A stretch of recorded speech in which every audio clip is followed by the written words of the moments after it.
My humble respect to Guru Mahan, Guru Piran Sivasangar, and Guru Piran Nyo, fellow Jnanis. Going to continue Mahan's Kundalini meditation method on uh, what are the benefits of Mahan's meditation method. I touched on some of the practicing Mahan's, the technique of practicing the meditation and how to practice. And now I'm covering the benefits of the practice. What are the small changes that you will experience? And then over a longer period of time, you will see, uh, substantial changes uh, to us, and particularly our physiology, how our thought processes are, and a whole host of things. So here is Mahan's Kundalini meditation technique. We have 3 stages of the initiation, which I covered in the previous lessons. So you should be able to see this and listen carefully and follow the various techniques. If you've been initiated to this practice, how to practice this properly. The first stage, which is the rising the Kundalini force, how it helps with the focusing, with having help us to get a more focused mind, and over time our intellectual growth takes place because it's physiological changes that takes place in our brain that facilitates this. Second stage, I spoke about how it improves the health and well-being, as we bring the energy down. And the third stage is as we bring it to the top, it's called the cleansing stage. You feel more kind of connected, right? And so, and we looked at it very carefully. And those who are practicing this meditation should learn to master this in the early stages. There may be some challenges, but you really have to intensify. Like anything that we do when we start in the beginning, we may be not sure how to practice this, but over time, through being diligent, disciplined, and also following the teacher's message and the mentor's guide, slowly you'll start getting it. Like anything that we learn, we have to be dedicated and disciplined. So this is the 3 stages of initiation, and I spoke about there are 10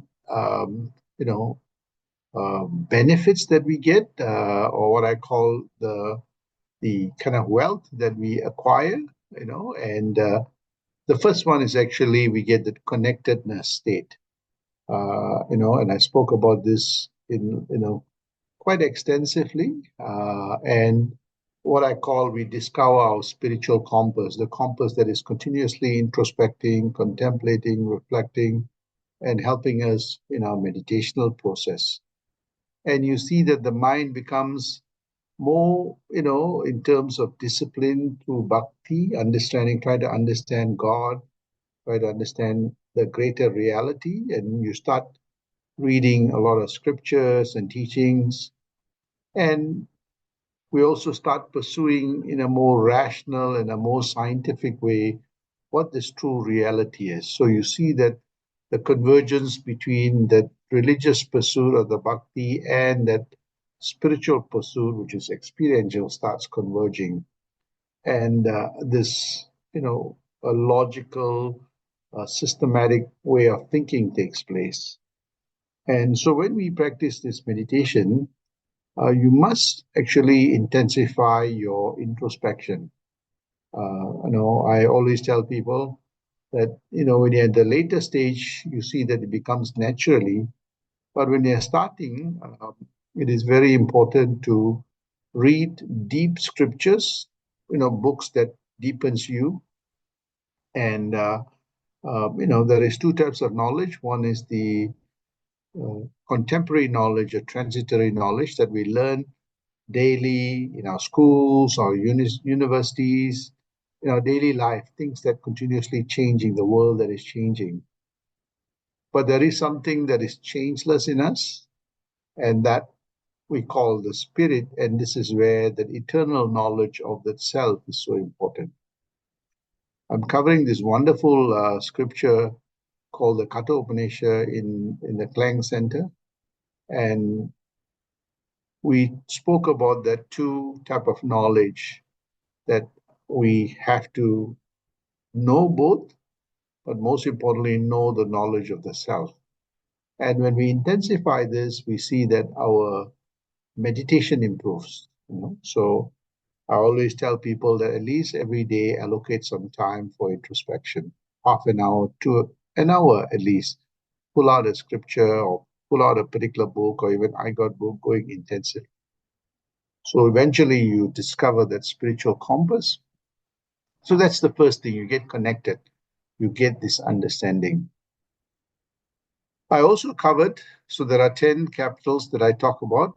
I talk about the spiritual compass, and I'm covering, last week I started the physical health. By doing that, how our health of the brain and health of the body improves. These are what I call the hardware that is very important for us to exist, for us to live in the best possible way.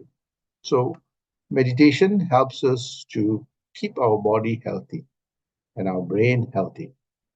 So I'm going to continue with this. And I spoke about how meditation, the practice of meditation alone, that connectedness actually stimulates important hormones, what we call happy hormones.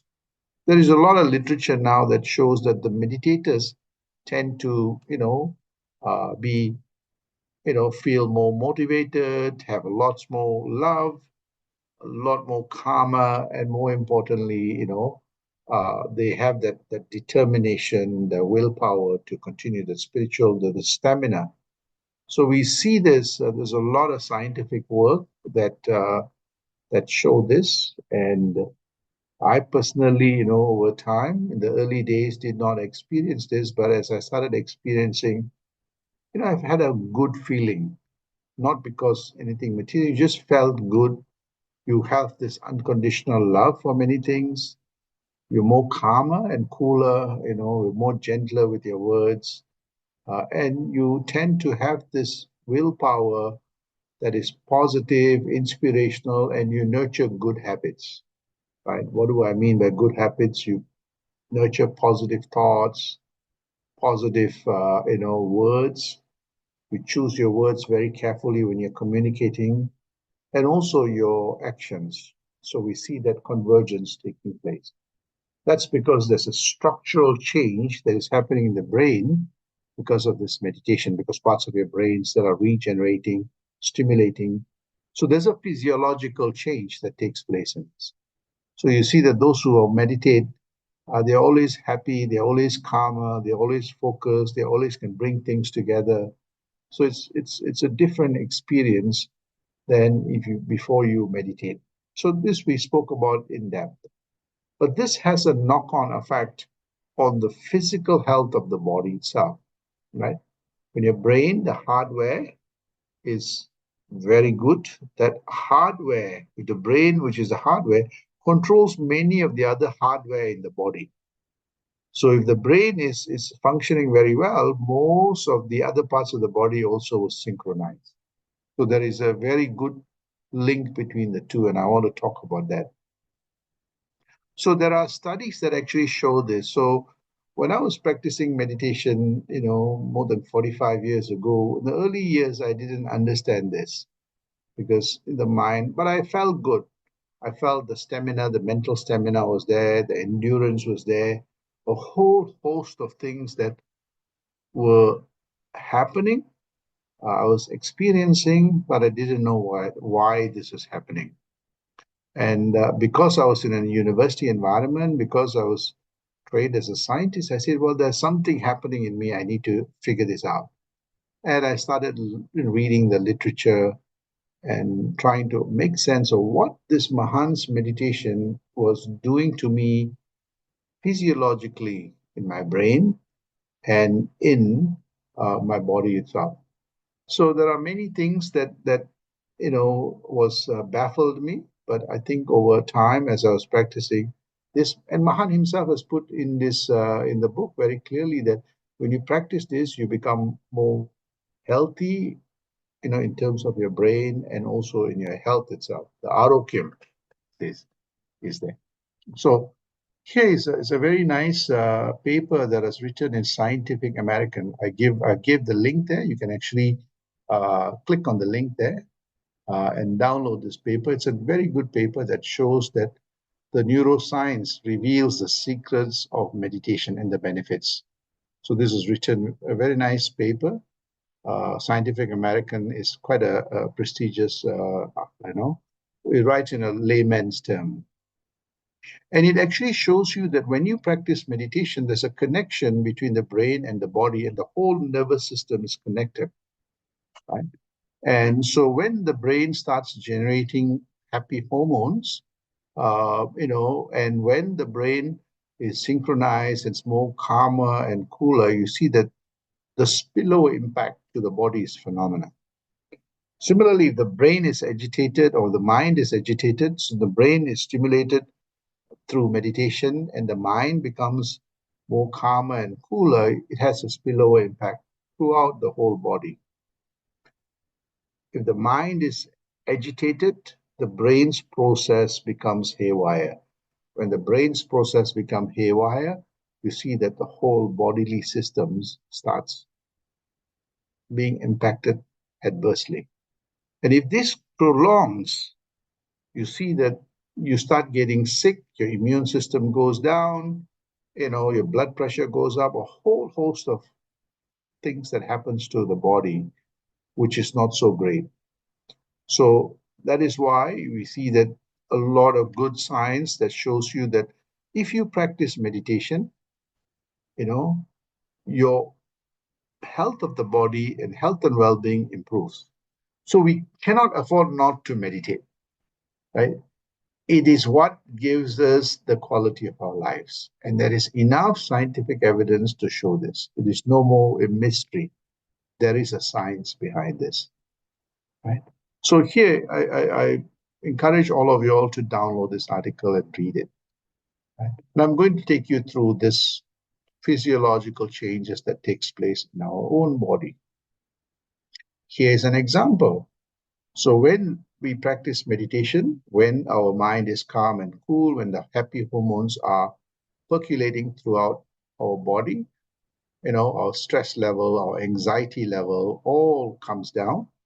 The frequency of our brain waves improves.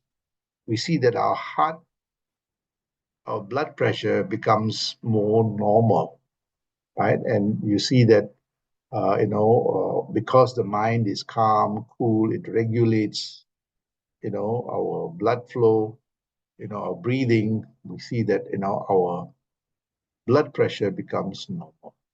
So if you see that when you practice meditation, and your pulse rate also comes down. A good meditator, their pulse rate will be as good as the fittest athlete.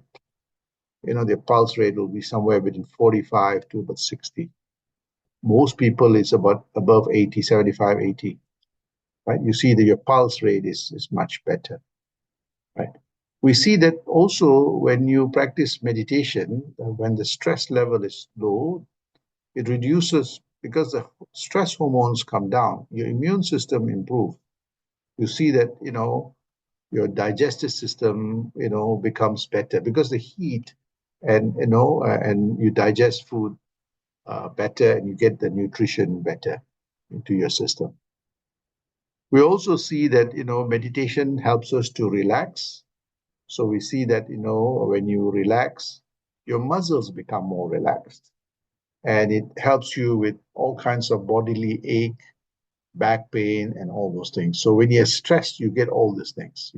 There's tension, and you see that, you don't become relaxed over time. It impacts our muscles.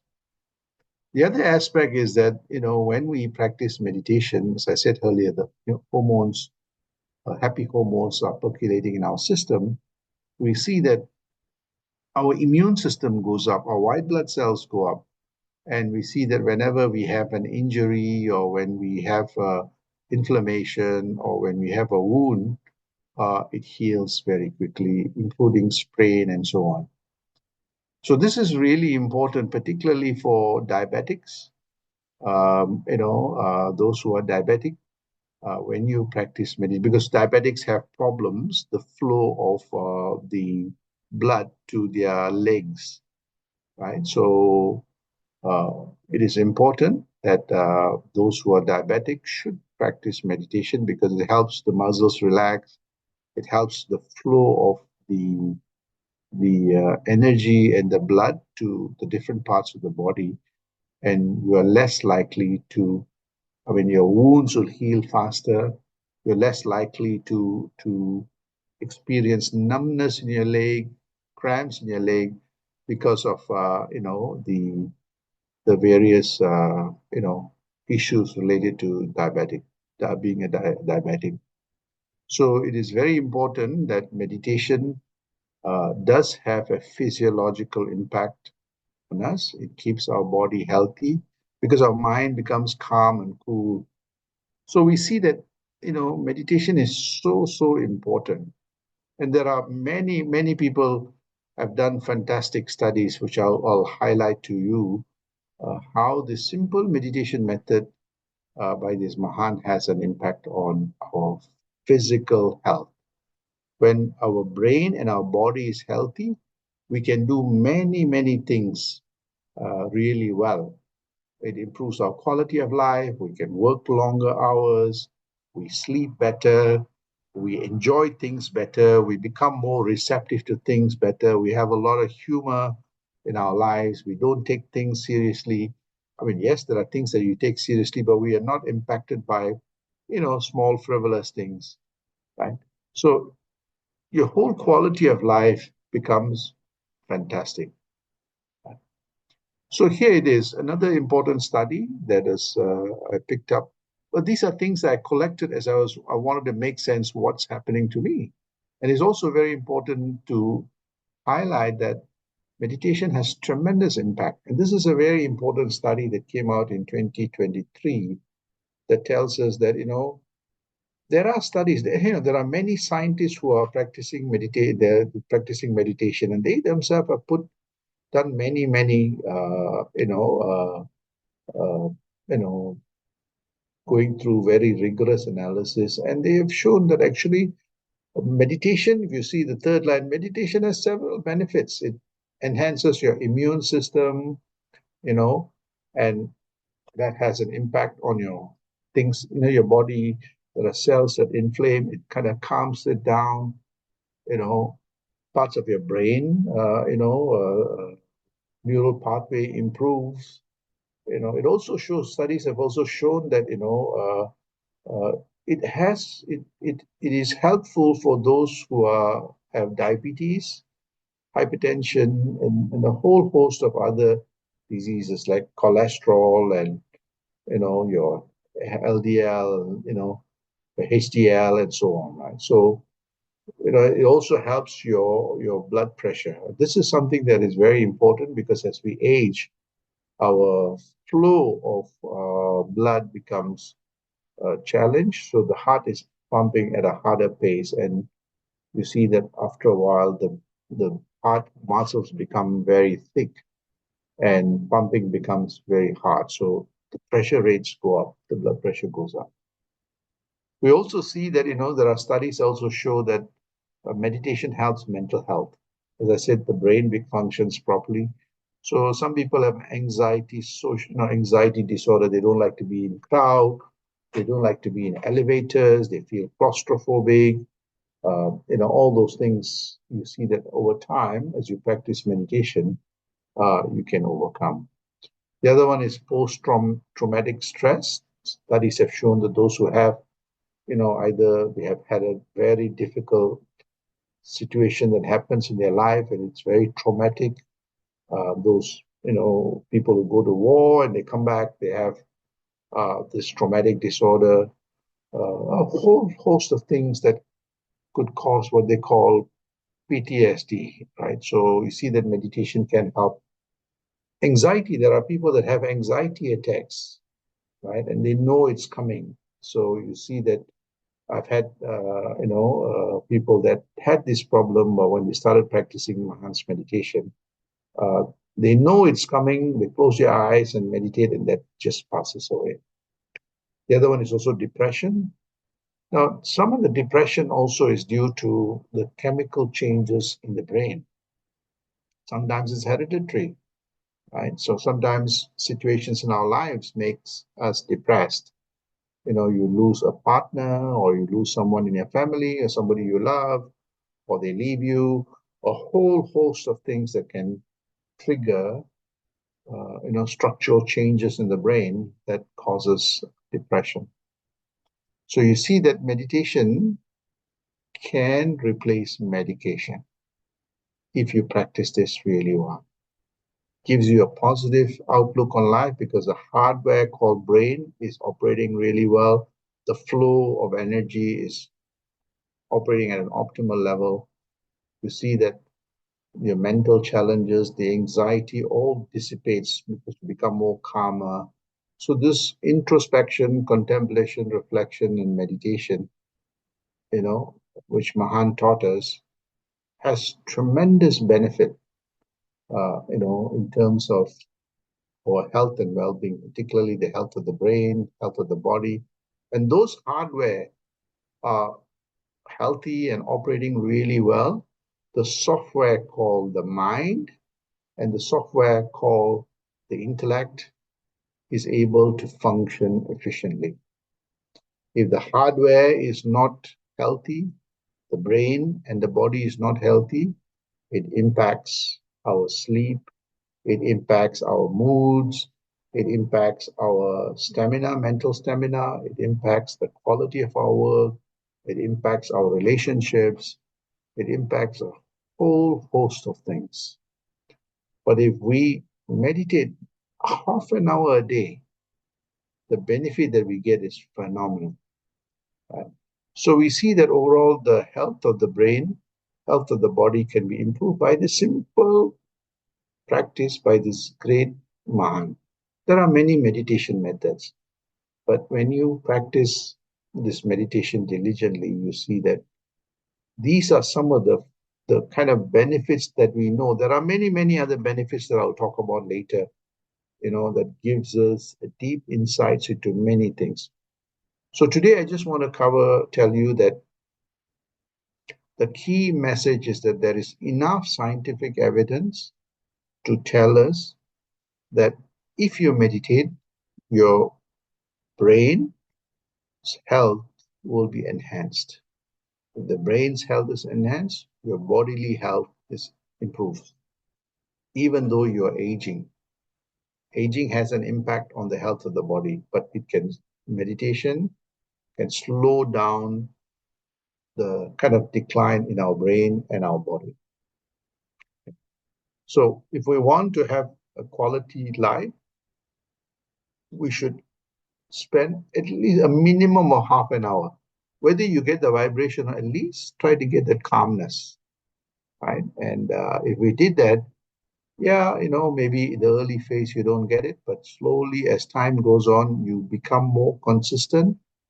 When you become more consistent, you see that the small micro level changes starts magnifying.